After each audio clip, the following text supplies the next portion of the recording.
अस्सलाम वालेकुम। हमारे जिस्म का मेन ऑर्गन यानी कि हार्ट हमारी पूरी बॉडी में ब्लड सप्लाई का काम करता है और हमारी बॉडी की फंक्शनिंग में बहुत अहमियत का हामिल है। दोस्तों, मसल से बना हुआ ये ऑर्गन यानी कि हार्ट बहुत सी कोरोनरी आर्टरीज पर मुश्तमिल होता है। कोरोनरी आर्टरीज उन आर्टरीज को कहते हैं जो हमारी हार्ट के मसल को ब्लड सप्लाई करती है। अगर किसी वजह से कोरोनरी आर्टरीज में कोई ब्लॉकेज हो जाए तो हार्ट के मसल को खून नहीं मिलता और दोस्तों कंसिक्वेंटली हार्ट अपना फंक्शन भी परफॉर्म कर सकता है। इसलिए जैसे ही आर्टरीज में कोई ब्लॉकेज हो जाए तो उसे फौरन रिजॉल्व किया जाता है। इसे रिजॉल्व करने के लिए बहुत तरीके हैं। इनमें से एक हार्ट बाईपास सर्जरी है। इस सर्जरी को हम ओपन हार्ट सर्जरी भी कहते हैं और इसे सिर्फ कार्डियक सर्जन ही परफॉर्म करते हैं। इस सर्जरी के दौरान सर्जन्स पेशेंट की चेस्ट को ओपन करते हैं और हार्ट के उस हिस्से को तलाश करते हैं जिसकी वर्किंग में मसला आता हो।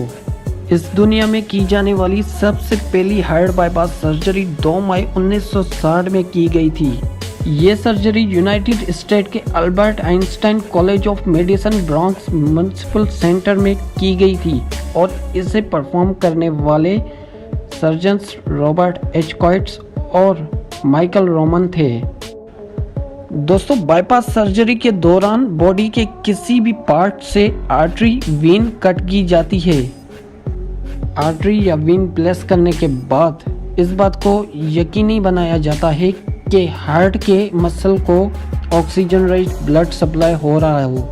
बाजू का सर्जन्स एक ही ऑपरेशन के दौरान एक से ज़्यादा कोरोनरी आर्टरीज को रिप्लेस करते हैं और इनकी जगह फंक्शनल आर्टरीज को ग्राफ्ट कर देते हैं। दोस्तों, सर्जन्स का मेन फोकस ये होता है कि हार्ट के मसल को ऑक्सीजन रिच ब्लड सप्लाई होता रहे। बाईपास ऑपरेशन के बाद पेशेंट को जनरल एनेस्थीसिया दी जाती है। दोस्तों, जनरल एनेस्थीसिया एक ड्रग है जिसे इंट्रावेनसली पेशेंट की बॉडी में इंसर्ट कर दिया जाता है। दोस्तों, अगर आप मज़ीद इसी तरह वीडियोस देखना चाहते हैं और चाहते हैं कि हम इस सीरीज़ को कंटिन्यू करें तो कमेंट सेक्शन में ज़रूर बताइएगा। एंड में जाते जाते मेडिकल जोन चैनल को विज़िट करके सब्सक्राइब ज़रूर कीजिएगा। शुक्रिया। अल्लाह हाफिज़।